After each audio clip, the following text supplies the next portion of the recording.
afternoon, everyone. If I could have your attention up here for a minute, please, that would be great. Thank you. Hi, my name is Judy Applebaum, and I'm the Director of Programs at ACS. And I'm going to speak to you for just a couple of minutes and then yield the floor to this wonderful panel that we have up next featuring leading journalists on the Supreme Court beat. But first, I'd like to give you a very quick update on our Constitution in the 21st Century project and let you know about some upcoming events and suggest some ways that you can get involved in our work. The Constitution in the 21st Century project, as I hope many of you know, is aimed at articulating and publicizing a compelling progressive vision of the Constitution and the law.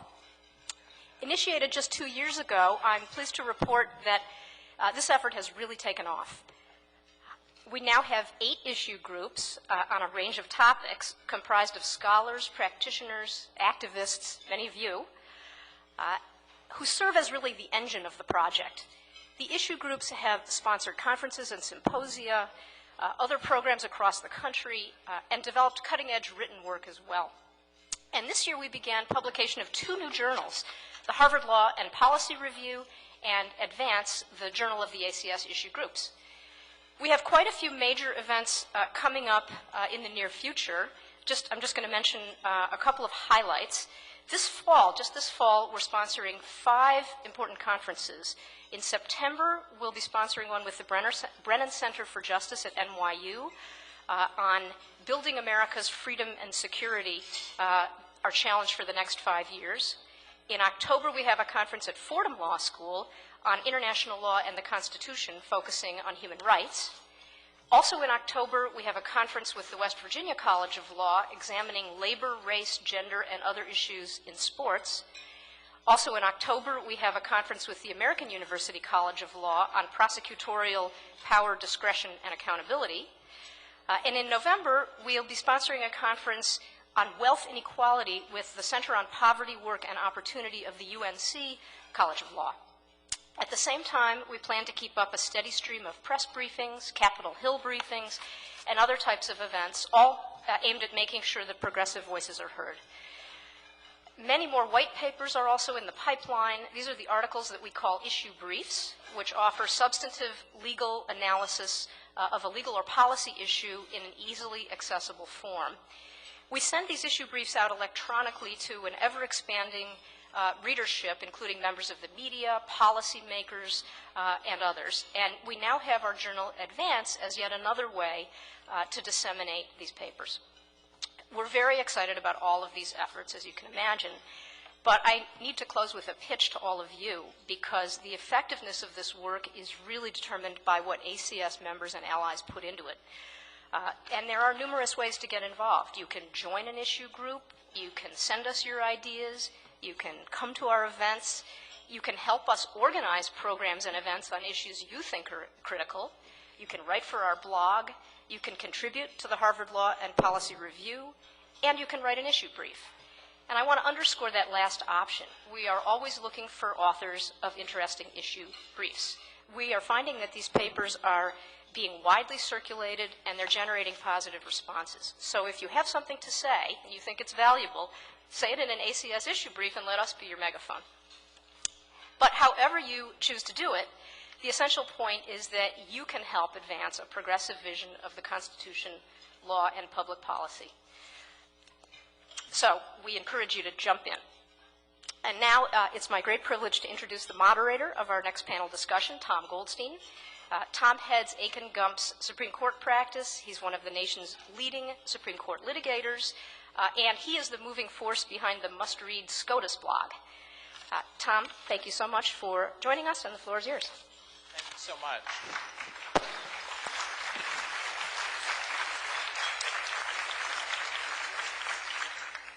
Thank you so much. It is a great pleasure to get to moderate this panel. Again, last year we had a terrific amount of fun.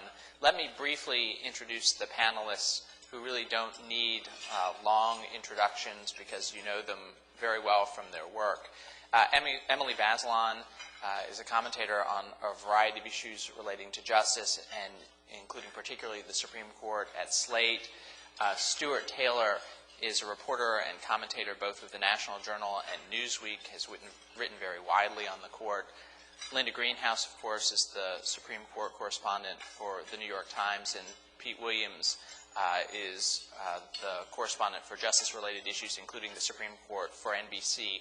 All have tremendous experience in this area. And let me start with a couple of things that our panelists wrote to sort of frame the discussion over lunch today. Linda, you wrote, reflecting on the ascendancy of conservative legal thought in a piece at the end of the term, that liberals have not been completely passive, of course, in the law schools. They've worked to build their own version of the conservative Federalist Society. Exactly what that vision should encompass is now the question. And Emily, reflecting on the same point, said, the legal left is taking the summer to think. In the next few weeks, the American Constitution Society will host panels on the Supreme Court's future and what the left can do about it. The short answer, of course, is cry. I brought Kleenex,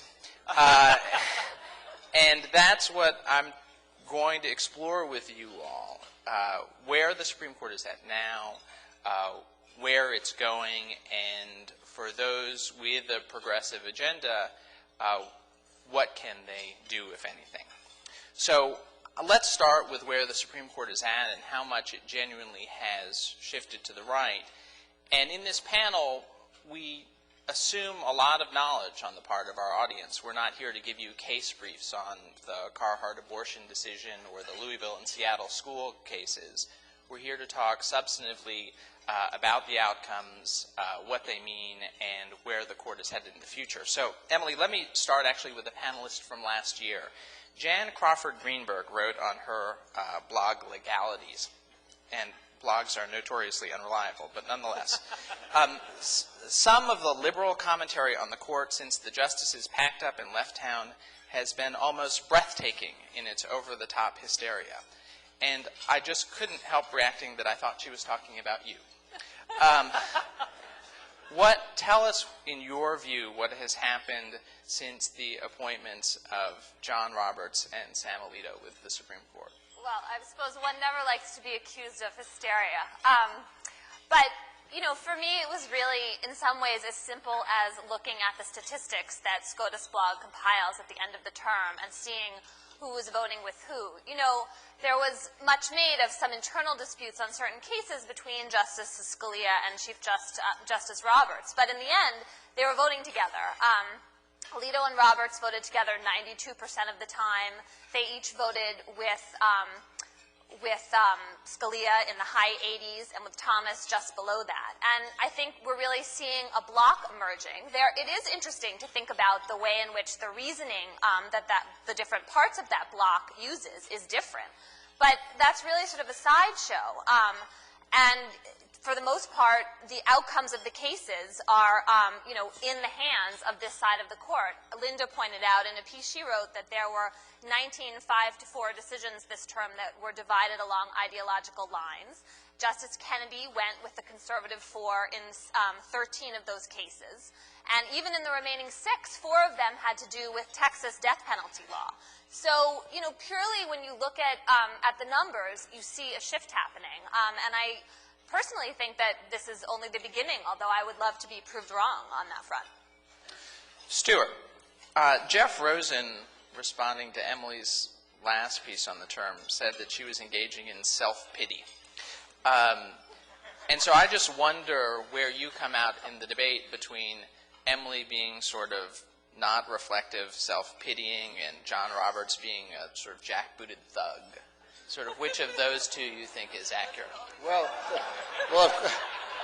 of course I'm right in the middle. Right. And I might add that after a few appearances at the Federalist Society, it's nice to be in a place where I'm regarded as a wingnut of the right. Exactly. But I think Emily should cry, but just cry just a little. Isn't there a song by that name?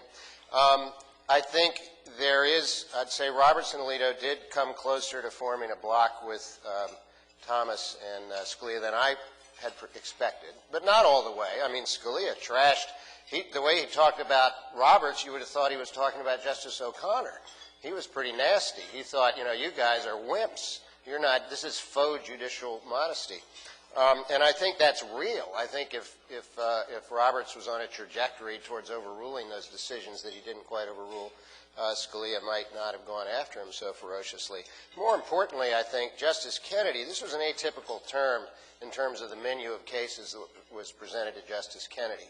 And I think if you take, say, what arguably are the 5 biggest Supreme Court issues, abortion, gay rights, religion, presidential power, and race, Kennedy is a little bit on the liberal side of 4 of them, all but race. He wrote the partial birth abortion case, yes, but I don't think he's going to take one more step down the road towards limiting abortion rights than he did in that case. And I think that, you know, if in the future we see presidential power, well, we're going to see a presidential power case, the Boumediene case, I bet you the headlines at the end of the next term are going to say, liberals resurge. That's a prediction. I'll bet a hot fudge sundae to anyone here on that. Well, Linda, let's then stay with this theme of the question of whether or not there is uniformity or genuine disagreement within the right on the court. And Stewart's point about how Justice Scalia, for example, seems willing to take pot shots at everybody. You wrote that Justice Scalia is, quote, an equal opportunity offender. He is willing, you know, to insult, or this is, you said this on NPR, he's willing, you know, to insult anybody and has done that pretty consistently over the years. So my questions are, how, as a practical matter, how uniform is the view on the right of the court? And is there some hope, in a sense, for progressives that Justice Scalia will manage to sort of shoot himself in the foot? Yeah, I don't actually think that's a basis for hope for progressives. I think it's a dispute over tactics, strategy, but not a dispute over the bottom line. I would make 2 sort of global points about what's going on. One is, I may be one of the older people in this room, but I think nobody in this room is old enough to remember the last time the court found itself to the right of the political consensus in the United States. That was probably the 1930s. The court's been either to the left or in these last 20, 25, 30 years, pretty much right in the middle. And I think now there's a real possibility that the court is moving to the right. And none of us has lived through this before. So I think the political fallout of that, medium term, long term, it's just really interesting. I mean, it's worth kind of thinking. I think that's reflected in what Senator Schumer said here yesterday, that the Democrats who've been accused and perhaps have been of crying wolf about the Supreme Court for a number of years now may really be onto something strategically in using the court as political bait or ammunition. So that's pretty interesting. And the second point I would make is that it's certainly no surprise that John Roberts and Sam Alito are conservatives, or that there's a conservative bloc on the court. I mean, that was completely predictable. I think the question that we didn't know the answer to at the end of the first Roberts year, and that I think has come pretty clear in the second year, is, yes, they're conservative. Do they have an agenda? Is there something, do they really want to get hold of various doctrines and wrench the law into a different direction? And I had been quite agnostic about that until, you know, toward the end of this term. And I think the answer, as it emerged, has to be, yes, it kind of looks like that's the case. And so it's not just a conservative bloc, but it's a conservative bloc with the bit in its teeth who really want to accomplish certain goals. Pete, on this subject, in describing the big cases at the end of the term, you described the abortion case, the schools cases. All those decisions were 5-4 victories for conservatives, and the court's fault line now seems clearly set. I mean, do you see the court and report on the court, envision it, characterize it yourself as truly in 2 very solid blocks? Because the justices themselves will have a tendency to come to the public and say, you know, you can't really think of us in that way. We each come to the cases very fresh. I mean, how much of this is a reality is just there are two camps on questions that have ideological underpinnings? Oh, I think it's all very clear, and I think most of the justices themselves would say so, especially the four on the other side. You got a clear taste of that this term. Yes, in public they say, speaking to law school classes or reading The Cat in the Hat in the funny hats, they all say, oh yes, we come to every case fresh. But you could really sense it toward the end of the term. In comments, the justices would say privately, and in comments they would say publicly. The way the dissents were announced in the courtroom, the energy that went into those dissents, the language in the dissents, Justice Ginsburg saying in Carhart that she felt that the difference in the outcome had to do with the fact the court was differently composed, the fact that Justice Breyer pointed out that it was the longest dissent he'd ever written, and I frankly thought the announcements were going to go into Labor Day because he spoke for 21 minutes in announcing his dissent, and we had to go back and see if anyone's ever spoken that long in a dissent. And I think it's one of the longest dissents read from the bench that anyone can remember. And it had some interesting language in it, too. He said in his announcement, which was not in the written opinion, in the school desegregation case, that never, what was the phrase, never have so few changed, it's not often that so few have so quickly changed so much. So I think they think this is true.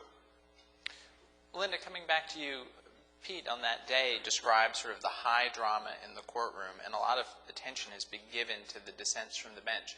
Having followed and reported on the court for a long time, do you think the more liberal members of the court were trying to send, in effect, something of an extrajudicial signal? I mean, were they really trying to ring alarm bells about the direction of the court that went beyond what they were able to say simply by publishing a dissent? Just in terms of a court dynamic, it seemed very unusual that they had divided up the dissents and read from the bench and had done so quite passionately. Oh, yeah, I think it was very unusual. I think it was very deliberate.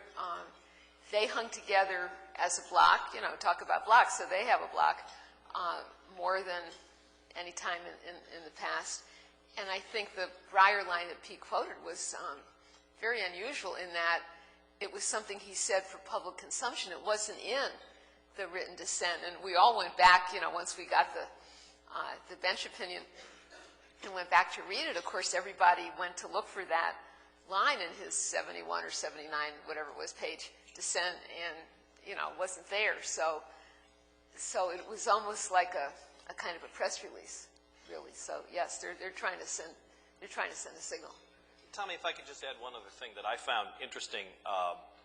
We have these intramural discussions with the court about getting them to change the rules, and they do so very slowly, but they have changed some rules that make reporting on the court a little easier. We can get a draft of the transcript the same day now in the early afternoon.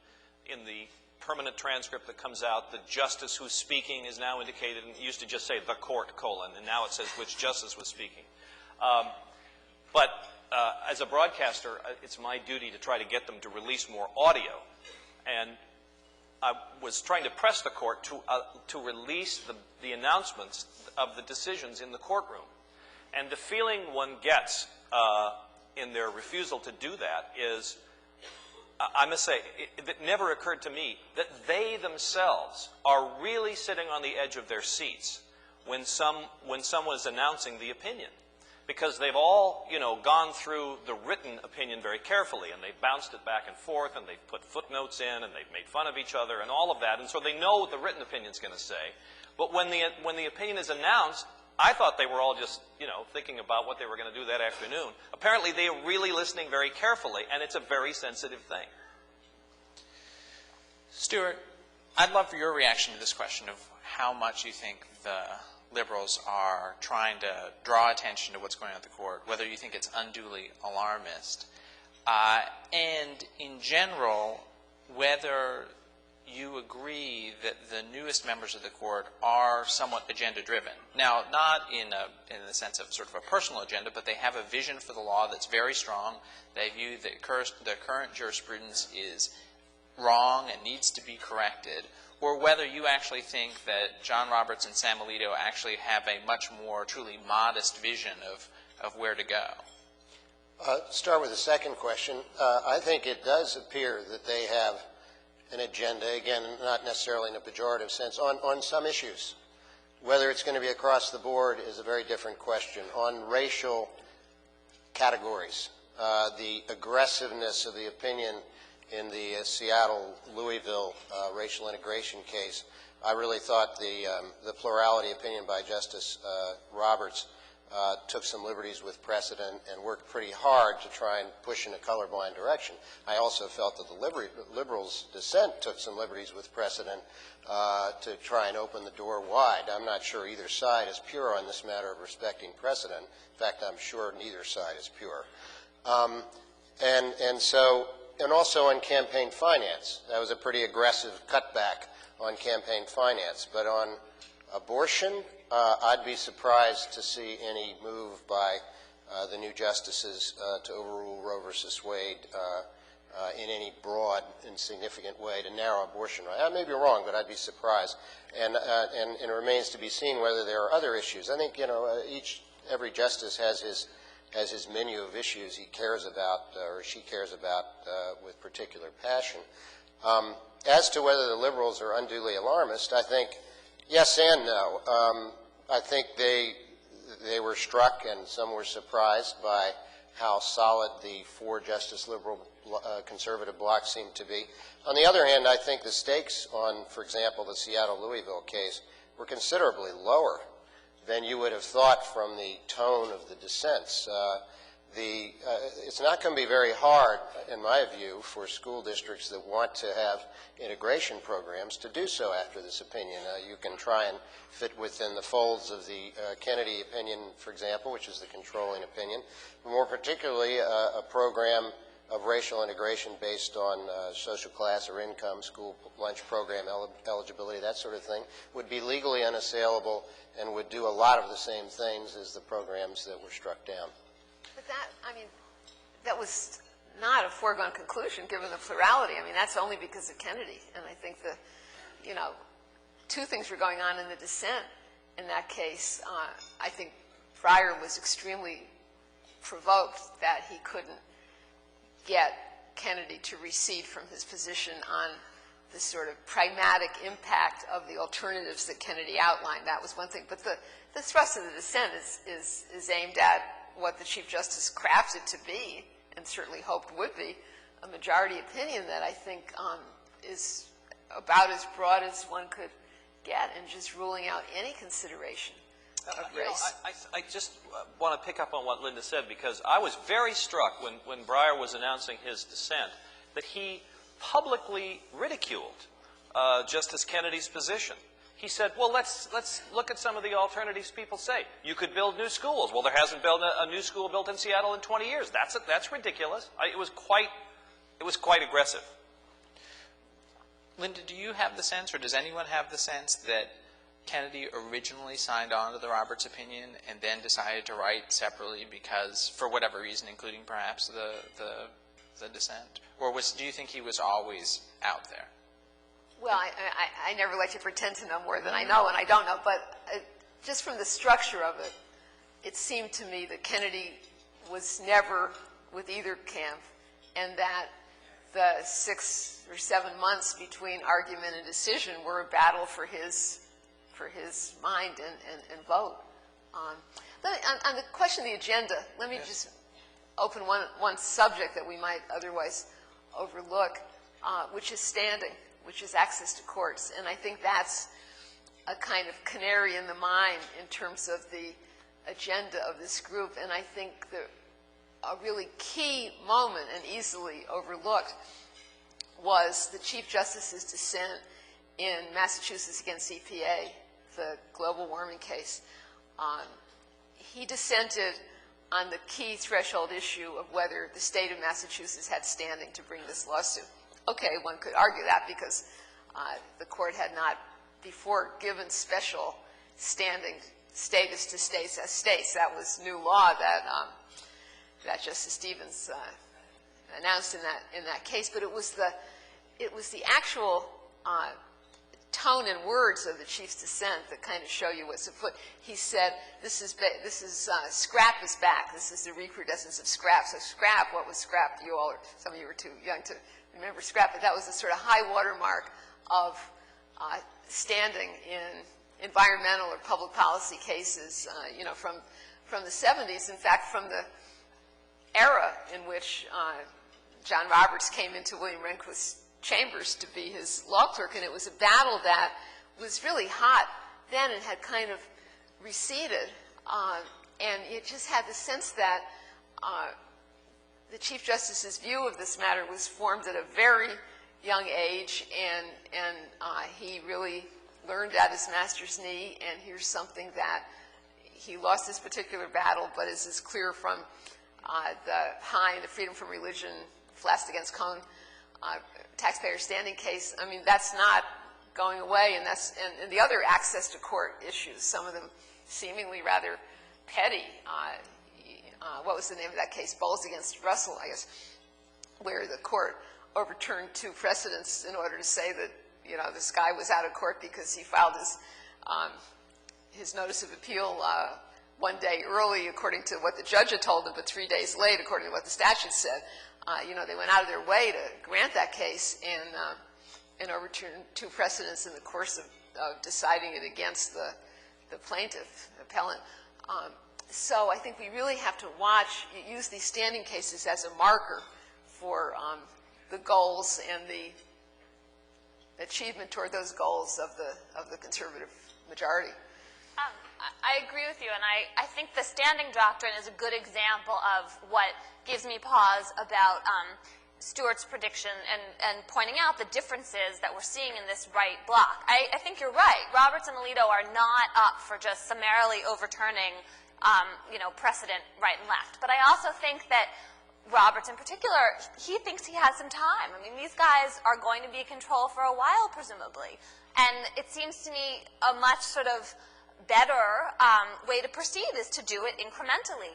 Roberts will eventually, presumably, achieve the kind of unity he claimed he wanted at his confirmation hearing, because over time you build your own precedent and you're relying on your own stare decisis, and you don't have to be as aggressive. And so if they're right and they have this kind of longer time horizon, then the difference in tactics between the kind of very dramatic overturning that Thomas and Scalia in some instances are in favor of and the Roberts-Alito position, it kind of melts away. And, if I were on the right, I would think that would be quite an attractive proposition.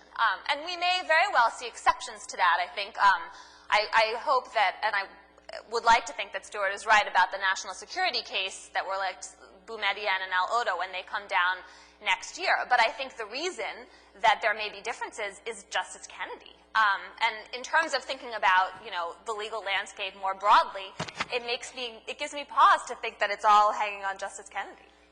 Well, then let's talk about Justice Kennedy. Stewart, in an article in Newsweek describing a post-term interview with Justice Kennedy, you wrote with Emin Thomas, he, quote, seemed cheerful, even enthusiastic about his role. True, quote, the cases this year were more difficult than I thought they would be, he said. In closely divided cases, when time is short, he added, the court's, quote, tone becomes somewhat more acrimonious, but he laughed. And he held up his hands, he said, hey, I'm a lawyer, I'm trained to argue, I love it. And so my question is, he laughed. My question is, are you freaking kidding me?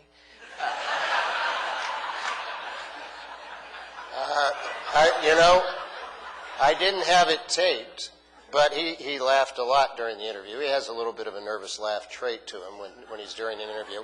But I don't think he was minimizing the significance of issues. That particular passage kind of spoke to my Newsweek colleagues' speculation that, it must be agonizing. He must be tortured, staying up late at night. Did I do the right thing? I tipped the law for generations to come. What'll I do next time? And on that front, the answer was no. This is great. I like running the country. And in fact, at the end of the interview, and I think we had this in Newsweek too, I asked him, what about Chief Justice Roberts' project to get the court to speak with fewer voices? He just interjects, well, I guess I haven't been much help, have I? I was thinking of saying, just let me write all the opinions. So that's his mood. His mood is very upbeat about being part of the process he's part of, and he likes being the one who often makes the difference. It's not something, frankly, if I were in his position, I think I would lie awake nights and lose some sleep, at least for the first couple of years, and but not him.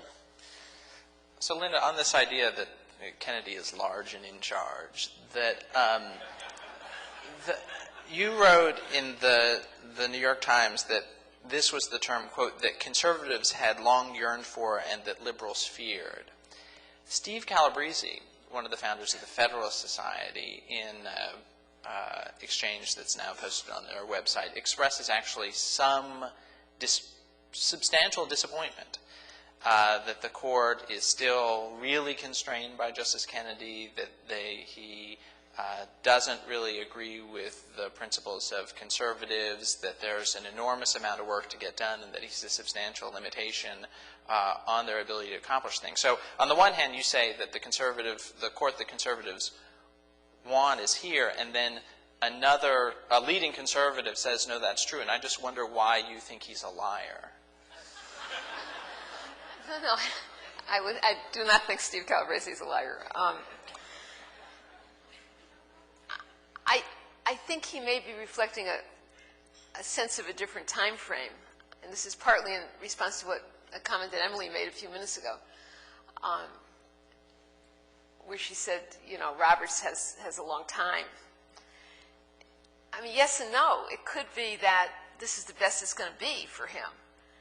And I think, you know, assuming Democrats take the White House and keep the Senate in 2008, so what happens? Yes, it's true that the most likely retirements are from the liberal side, and so the balance of the court, say in the next 4, 5, 6 years, may not change. But if John Roberts is thinking and Steve Calabrese is thinking about, you know, 25 and 30 years, again, depending on how the political system responds to many things, including what I mentioned earlier, the posture of the court vis-a-vis where the country would like the court to be, it's possible this is as good as it gets for John Roberts. And so to the extent that Kennedy is the fly in the ointment, that Kennedy's the one who says in his separate opinion in the Freedom from Religion case, I like Plast against Cohen. I think it's a really important precedent, and I have no desire to overrule it. That's kind of a marker that he says. That means there's, 4 votes for that and not 5. I can certainly sympathize with Steve's frustration, but that's not to say that this term wasn't extremely significant for what it tells us about what the court is today. Well, Pete, what do you make of Justice Kennedy's role, and how much of a limitation he is on where the court would go if he were to be replaced, or if John Paul Stevens were to retire and have his successor named by a conservative, perhaps with a Republican Senate behind that president? Or are these differences essentially immaterial, and the court is as conservative as it would be largely in practical terms, even without Justice Kennedy? No, not at all. And I think, of course, it would be seismic if John Paul Stevens were to step down and his successor were to be appointed by a Republican president, even applying the Chuck Schumer rule. I think, assuming that the Senate would confirm anyone a Republican president nominates, they got to get somebody, and that would be huge. I just want to say that I think the you never know rule has to be invoked here, because maybe it's true that John Roberts came to the Supreme Court with an agenda to change the standing doctrine. Let's assume that's true for a moment. Crusades to apply doctrines have a way of fizzling out. And I think if you look at the Rehnquist federalism revolution, it was a very short-lived revolution. So I would be reluctant to be too eager about saying that you can tell from the first couple of years that we're certainly headed in a direction. You just never know. But Justice Kennedy is clearly it's what this Supreme Court term is all about. We look at his opinions. I was struck by the language of his opinions. I was really kind of knocked out of my chair by the way he wrote the Carhart opinion. And I thought that he, in the last Carhart case, he obviously expressed his revulsion for the process at issue.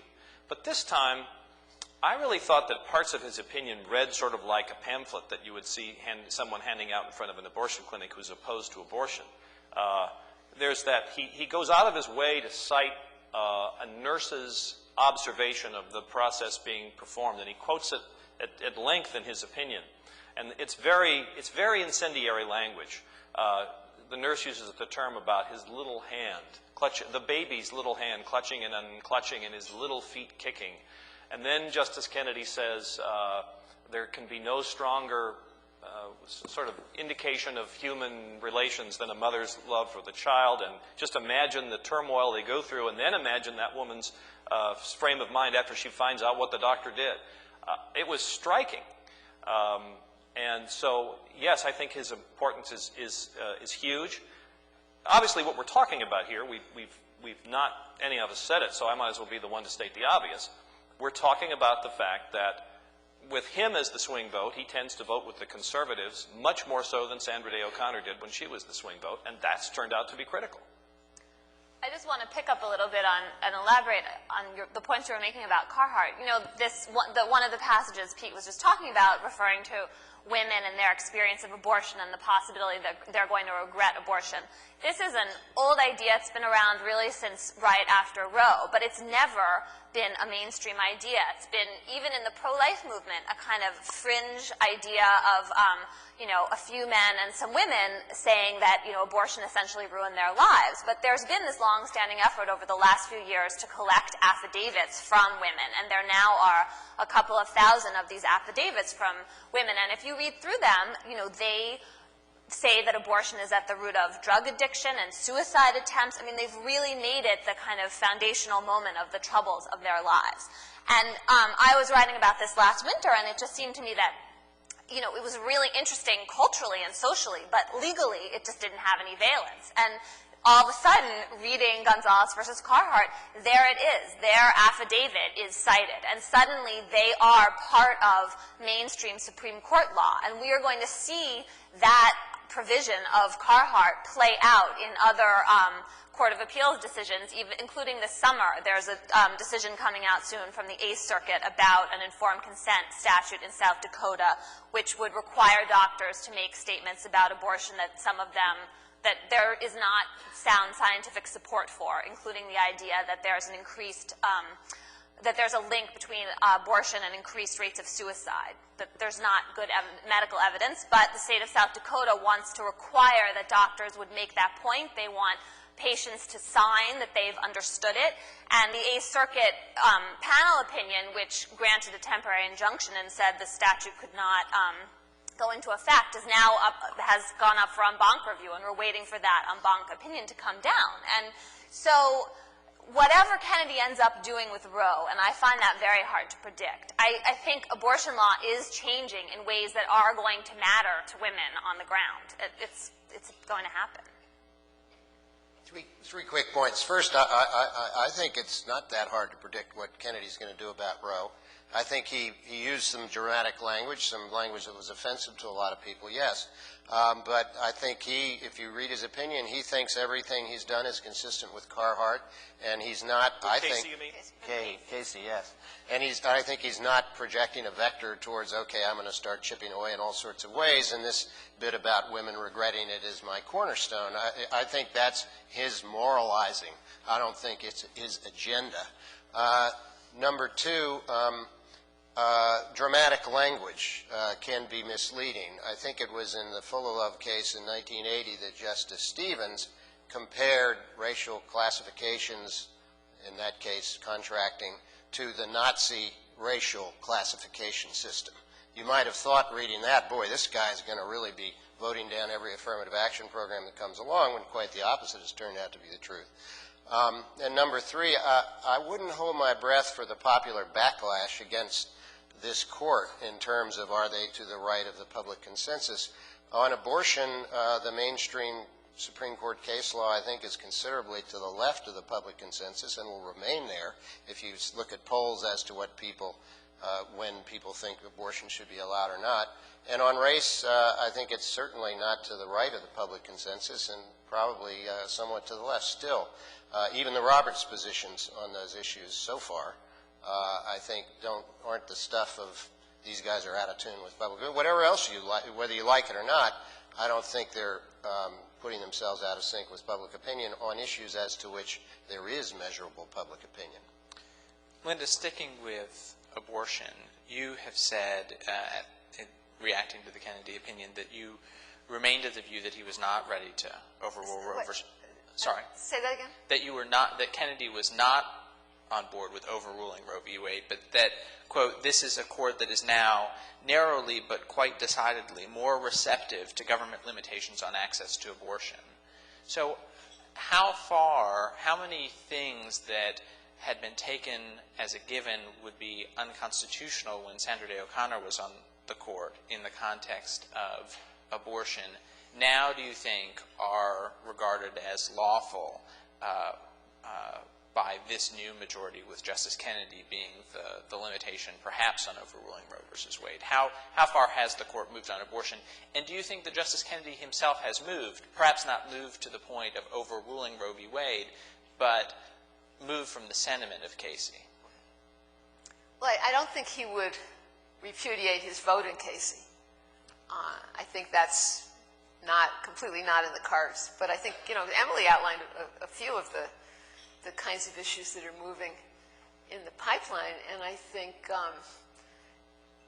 think his opinion in Carhart both provides a new rationale, as Pete and Emily said, and really hope and encouragement to just bring us more cases, whether it's various kinds of consent requirements or waiting or obstacles or doctor liability, or there's the statute, or I'm not sure what the posture of it is.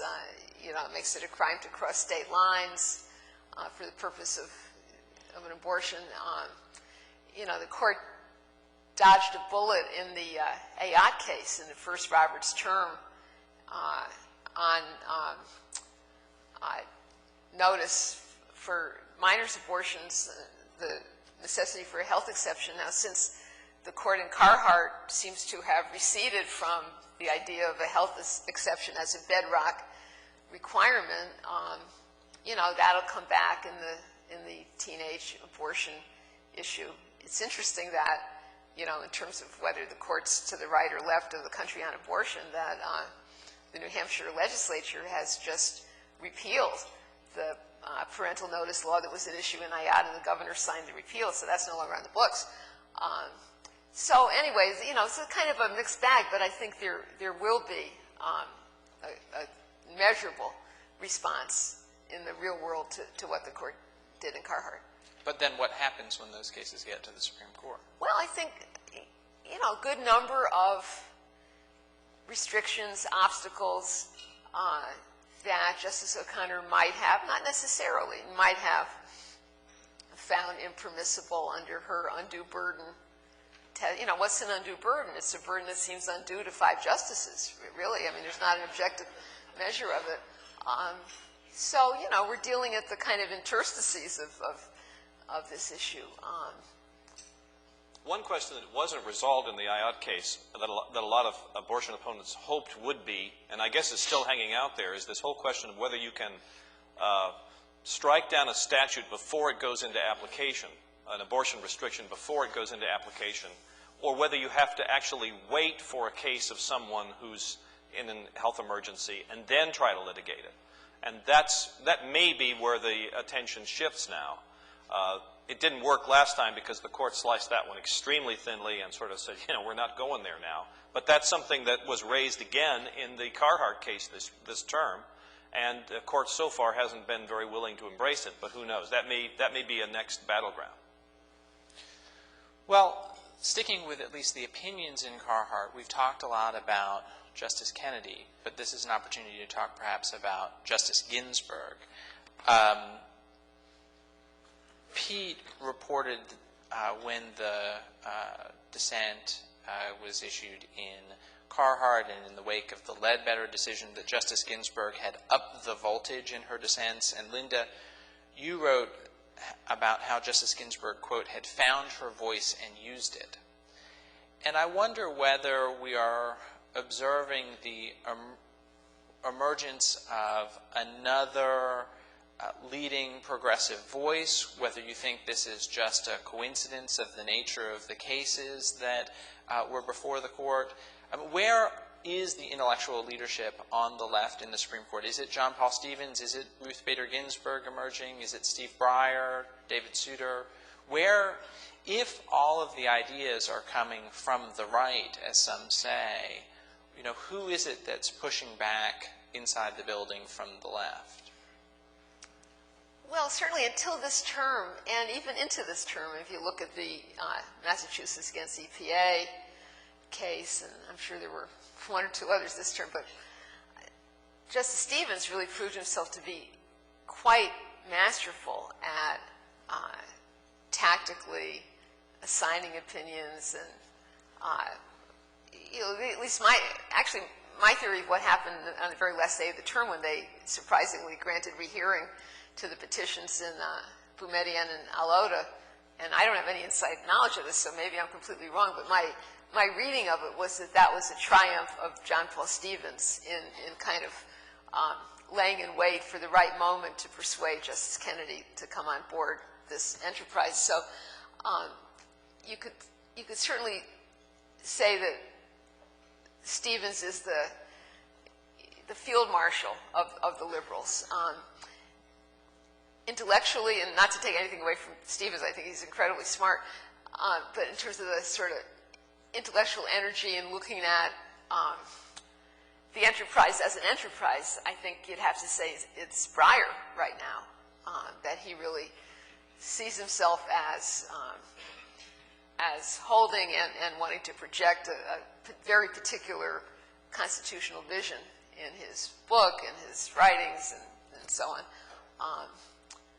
And I think Ruth Ginsburg's performance this term is explained by the fact that she really got energized, and she has, you know, she's a specialist academic and in her judicial approach in procedure, and she really is one of these, you know, old-line civil procedure professors who really thinks that, you know, where the rubber meets the road in procedure is really important, and don't overlook it. And what she felt this term in the kind of corner-cutting or revisionism in some of the standing and access to justice cases was that something was really going awry. And I mean, Carhart, of course, I mean, abortion's a core issue, but beyond that, some of these smaller cases just really got her goat. And I think she's on a hair trigger going forward into the next term, and sees herself as somewhat of a, you know, someone who's got a mission to call public attention to these cases that don't seem very sexy or very, you know, interesting to the general public, but that are going to have a great deal to do with who gets access to justice going forward. Excuse me, I think the goat-getting part that Linda said in her analysis is important for Justice Ginsburg. And my answer to your question in this body before ACS would be ABS, all but Souter, in terms of what's energizing the other side. It was fascinating to watch the Ledbetter, the pay discrimination case being announced, because, as many of you know, they sit right next to each other. Justice Alito wrote the opinion. Justice Ginsburg was right next to him. He announced the majority opinion. And during her dissent, he was sort of trying to look everywhere in the courtroom but at her. So it's been a very dramatic term. And it all started, by the way, the drama in the courtroom theme. If I were writing an article for New Republic and I needed an anecdote to hang the rest of the article on, I would start with the argument in November in Carhart, where for the first time in 20 years, a statistic you will not see on SCOTUS blog, there was an outburst from the spectators. Right in the middle of the argument, I don't know if Clement was talking or who it was, someone suddenly starts yelling in the courtroom about repent, about abortion, and it was a stunning moment, and it's been high drama ever since. And I'll have the rest of my article in the New Republic.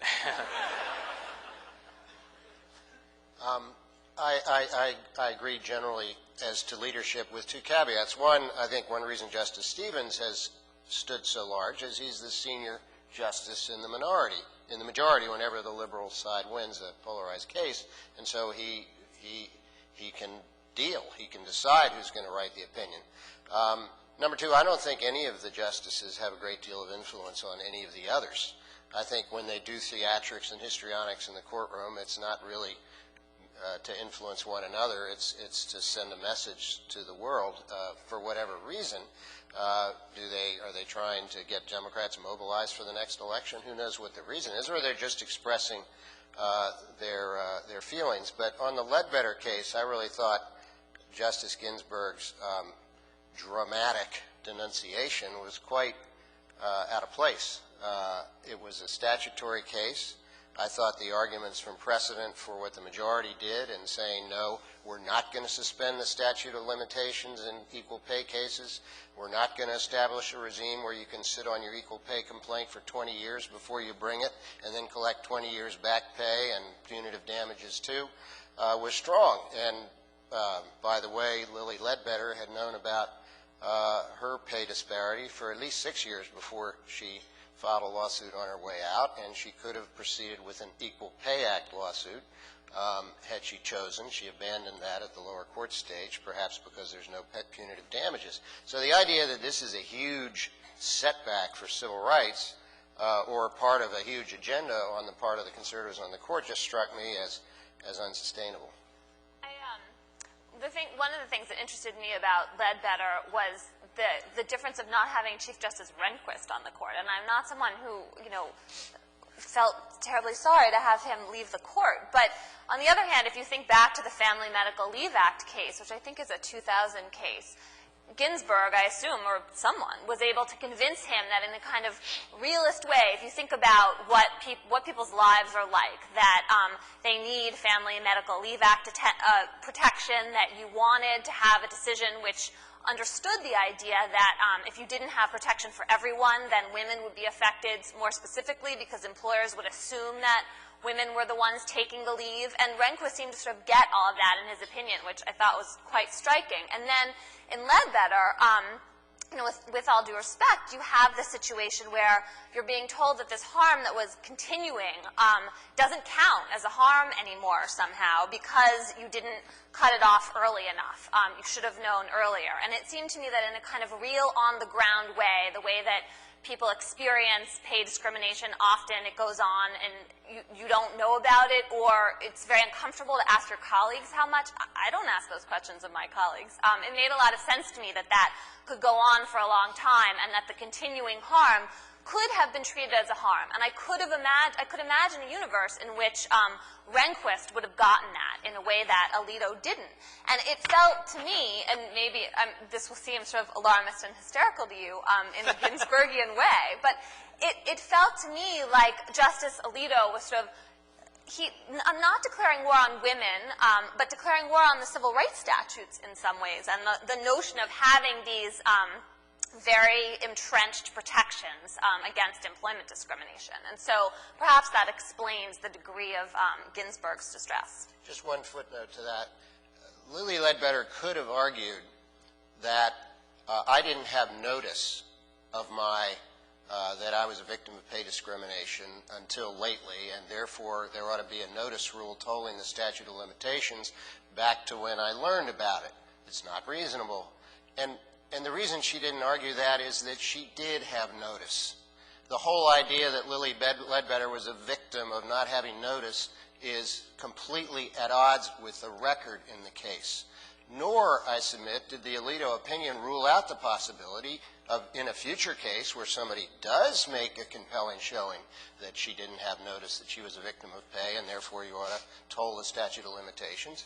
I don't think they ruled out the possibility of ruling for that plaintiff on that basis at all. Well, I'll just weigh in here. I mean, I don't think the case was about Lilly Ledbetter. It was about a much bigger category of cases. And you had, on the one hand, the EEOC having for many years, and the country wasn't collapsing because of the paycheck accrual rule, which was that every paycheck that reflected the initial act of discrimination was a new discriminatory act that started the 180-day period running again, and the Bush administration late in the day, only after cert was granted, the administration previously, the same administration, having intervened on Ledbetter's behalf, seeking rehearing on bank before the 11th Circuit, repudiated his position and came in on the other side. So, you know, whether Lilly Ledbetter could have, would have, should have, might have done something in terms of litigation strategy, it's really, it's a red herring. And I don't think there's a woman over the age of 25 that has not experienced exactly what Lilly Ledbetter experienced. And that's why this was a case that, you know, it was really kind of a sleeper case of the term. None of us had in advance marked it as one of the term's big cases or anything like that. But it sort of hit a nerve with the public that I wouldn't have predicted because it really does speak to the experience of half of the working population. My point isn't just that Lilly Ledbetter could have done it if she had had notice, not had notice. It's that any woman suing could have done it and could still do it, could still argue to the courts that I have a right to go forward in this case because I didn't have notice. Well, Stuart, shifting ground then from Ledbetter to the schools case, which is really a case that we've touched on but haven't talked about in any length. You said of the Roberts opinion, if this is judicial modesty, what would conservative judicial activism look like? Yeah. I mean, there you seem more persuaded that the... Yeah. My point there, and I'm conflicted on this issue because I tend to share the conservatives' view that racial classifications are kind of poisonous and should not be used except in drastic circumstances. What struck me about the Roberts opinion was that it kind of brushed aside the whole history of desegregation law, and in particular the language in the Swan decision that said, yes, you can have voluntary integration plans in which the municipality does not have a history of de jure discrimination but wants to produce integration anyway. You can do that. You can consider race to do it. He brushed aside that history, hanging on the language of a couple of recent decisions that say strict scrutiny of all race claims, the Adirond decision, and a couple of others. And I just thought he could have done what Kennedy did. He could have said these two plans don't make it on the facts. That would have been, it seems to me, the judicially modest way to proceed. Instead, he went a long way towards laying down, or trying to, he was only a plurality, trying to lay down a color blindness rule that would be very far-reaching and that, importantly, would be binding on all of the democratic bodies and all the school boards and all the local, state, and federal governments. Well, there's only one federal government, I guess, in the country, and that does strike me as activism. I mean, I think if activism has any content, it is the Supreme Court substituting its judgment for that of other bodies of government in a case where the Supreme Court doesn't create a clear command that it should do so, and I think this fits. Well, Emily, is this a situation in which Justice Kennedy's not joining the conservatives, the more conservative justices, has teeth? Linda said on Fresh Air that it was, quote, interesting to see the civil rights community find more and more comfort in Justice Kennedy's separate opinion. And then Pete said on NBC's, the schools took some comfort in the fact that Justice Kennedy joined the four liberals in saying that he considered classroom diversity a legitimate goal, provided schools can achieve it without illegally discriminating. I mean, is there real daylight inside the conservative bloc when it comes to race and to the school decisions, or are these distinctions that don't make a difference and we are on our way to a jurisprudence of colorblindness? Well, here I'm going to stop beating my doom drum. Yes, I think that there is daylight. I was, in reading and talking to people in school districts after the opinion, I think the practicality of the kind of alternatives that Kennedy pointed to, I think the jury's out on that, whether they're really going to be able to, build new schools, the things that Justice Breyer was kind of mocking. Those seem like problems to me. But we didn't have a majority opinion that essentially laid this very blanket colorblind rule all over the country, and the sort of, swept aside the voluntary versus mandatory distinction that Stuart was making, which I agree is a key distinction. I think one the thing I'm the most curious about, sort of looking to the future and the impact of this case, is whether the kind of socioeconomically based voluntary integration plans, I guess we can't call them voluntary integration exactly, but whether more school districts will start trying to mixing poor kids and middle class and wealthy kids in school as either as a proxy for race, or because the country or pieces of the country decide that actually class is a more salient divider at this moment, and that's really the division it wants to address. But, and even if that's a healthy development, which it may well be, I also find, from the kind of activist point of view, something deeply troubling about the Supreme Court telling every school district in the country right now that it can't have voluntary integration in the, seems like fairly harmless way that Seattle and Louisville were using it simply because of the history of segregation in the country, even if it wasn't, formal segregation in those particular localities. Tommy, one of the fascinating things about covering the Supreme Court, we're all reporters, I guess we should talk a little bit about what we do, is the decisions themselves are often surprising, and how people choose to respond to them are often surprising. Many of you, I know, have represented clients before the court, and it's always fascinating to us whether, when you lose, you're going to say, oh my God, the end is near, or, as in this case, I've seen worse, which seemed to be the response we got almost like that from the civil rights community. I don't know if the message went out. If it did, it was extremely effective, because almost to a person, they had the same talking points. Maybe they were prepared in advance. I don't know. But instead of the kind of, this is terrible language, sort of like Justice Breyer used in his dissent, that the nation and the court will regret this decision. This is a perverse, legacy of Brown versus Board of Education. They all said, we can work with this. This isn't so bad. And I must say, I found that a little bit surprising. I also think, if you look back at the cases of this term, they were sweeping decisions about very little. That was true in the abortion case. We're talking about a very small number of these procedures, a fraction of later term abortions, with the potential to affect a lot more, true. But in terms of the actual cases, in the schools case, we could never get a good, accurate count of how many school districts have this nationwide. But it was used, it was a factor in the admission of a very small number of students when it actually kicked in. It was just sort of a curious aspect of the decisions this term. Tom, just back to your initial question about daylight, maybe just to underscore what Emily was saying.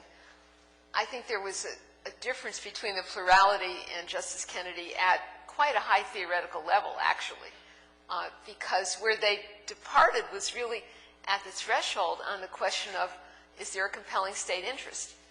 And the Roberts plurality, really surprisingly, said, no, there's not.